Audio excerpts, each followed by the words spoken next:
دبر پاخانہ والی جگہ سے شہوت کرنا۔ فقہائے کرام متفق ہیں کہ حائضہ عورت سے اس کی شرمگاہ میں وطئی کرنا حرام ہے، کیونکہ اللہ تعالیٰ کا فرمان ہے تم حیض کی حالت میں عورتوں سے علیحدہ رہو اور اس کے پاک صاف ہونے تک اس کا انتظار کرو، اور اس لیے بھی کہ رسول اللہ صلی اللہ علیہ وآلہ وسلم کا فرمان ہے ہم بستری کے علاوہ ہر کام کر لو۔ عورت کی دبر میں وطئی کرنا حرام ہے کیونکہ اللہ تعالیٰ کا فرمان ہے چنانچہ جب وہ پاک صاف ہو جائے پھر ان کے پاس وہاں سے آ جاؤ جہاں سے اللہ نے تمہیں حکم دیا ہے، یعنی ان کے قبل میں جو کہ کھیتی کی جگہ ہے، اور اس کی تاکید اللہ تعالیٰ کے اس فرمان میں ہے تمہاری بیویاں تمہاری کھیتیاں ہیں، چنانچہ تم اپنی کھیتیوں میں جہاں سے چاہو آؤ، اور دبر یعنی پاخانہ والی جگہ کھیتی کی جگہ نہیں جہاں بیج ڈال دیا جائے، اور حدیث میں بھی بیوی کی دبر استعمال کرنے کو حرام قرار دیا۔ ابو ہریرہ رضی اللہ تعالیٰ عنہ بیان کرتے ہیں کہ رسول اللہ صلی اللہ علیہ وآلہ وسلم نے فرمایا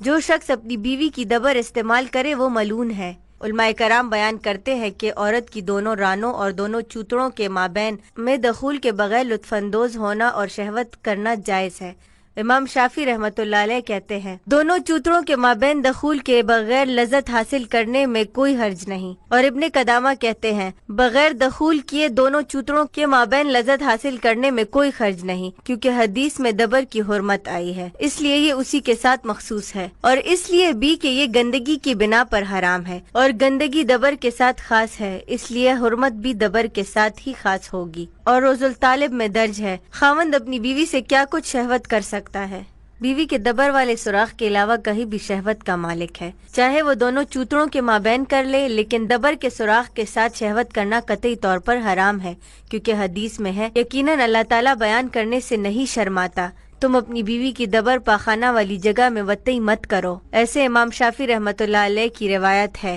بیوی کے دبر کے سوراخ میں شہوت کرنا مثلاً یہ کہ اس میں عضو تناسل کا کچھ حصہ داخل کر دے، اس بنا پر جس کے متعلق سوال کیا گیا اس میں کوئی حرج نہیں، لیکن شرط یہ ہے کہ دبر میں عضو تناسل کا سوراخ یا اس کا کچھ حصہ داخل ہونے سے امن میں رہے، یعنی کہیں ایسا کرتے ہوئے دخول ہی نہ کر لے، کیونکہ یہ حرام ہے، اس لیے بہتر یہ ہے کہ ایسا کرنے سے بھی پرہیز کرے، کیونکہ چراگاہ کے ارد گرد چرانے سے حدود کے اندر بھی جانے کا خدشہ ہے۔ خاوند بیوی کا شہوت سے دل نہیں بڑھتا اور بیوی مشت زنی کا سہارا لیتی ہے۔ مرد اور عورت دونوں کے لیے مشت زنی حرام ہے، چاہے یہ ہاتھ کے ذریعے ہو یا کسی اور چیز کے ذریعے۔ خاوند اور بیوی کو یہ حق حاصل ہے اور ان کے لیے جائز ہے کہ وہ ایک دوسرے سے جس طرح چاہے لطف اندوز ہوں، لیکن شرط یہ ہے کہ حیض اور نفاس کی حالت میں نہیں، اور کسی طرح پاخانہ والی جگہ استعمال کرنا حرام ہے۔ اس لیے بیوی کے لیے اپنے خاوند کے ہاتھ سے منی خارج کرنا یا پھر خاوند کا اپنی بیوی کے ہاتھ سے منی خارج کرنے میں کوئی حرج نہیں، لیکن کوئی بھی اپنے ہاتھ سے ایسا نہ کرے۔ اگر ہم بستری سے آپ کا دل نہیں بڑھتا تو اس کا علاج یہ ہے کہ آپ خاوند کے ساتھ صراحت کے ساتھ بات کریں اور آپس میں سمجھوتا کریں،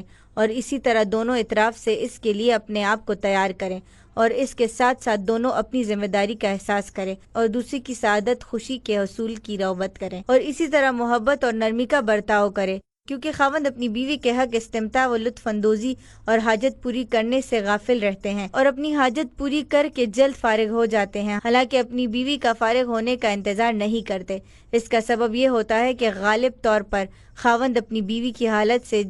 جاہل ہوتا ہے، اور پھر اس میں بیوی کا بھی ہاتھ ہے کہ وہ اپنے خاوند کے ساتھ اس سلسلے میں وضاحت نہیں کرتی، بلکہ اسے پوری صراحت کے ساتھ خاوند سے بات کرنی چاہیے تاکہ خاوند بھی اس کی ضرورت پوری کرے اور اس کے لیے علاج کی کوشش کرے۔ اسی طرح یہ بات بھی یاد رکھیں کہ اگر عورت کو مشت زنی کرنے کی عادت پڑ جائے اور وہ اس کی عادی ہو جائے تو یہ چیز اسے اپنے خاوند سے روک دے گی اور خاوند کے پاس جانے سے لطف اندوزی نہیں ہوگی، اور وہ ہم بستری کی رغبت نہیں کرے گی، یا پھر ہم بستری اس کی شہوت پوری نہیں کرے گی۔ ماہرین نے مشت زنی کے نقصانات بیان کرتے ہوئے اس چیز کو بھی شامل کیا ہے کہ عادی عورت میں یہ چیز آ سکتی ہے۔ اگر آپ بھی اپنے کسی مسئلے کے بارے میں ہم سے پوچھنا چاہتے ہیں تو ہمیں میل کے ذریعے یا ویڈیو کے کمنٹ باکس میں ہم سے پوچھ سکتے ہیں۔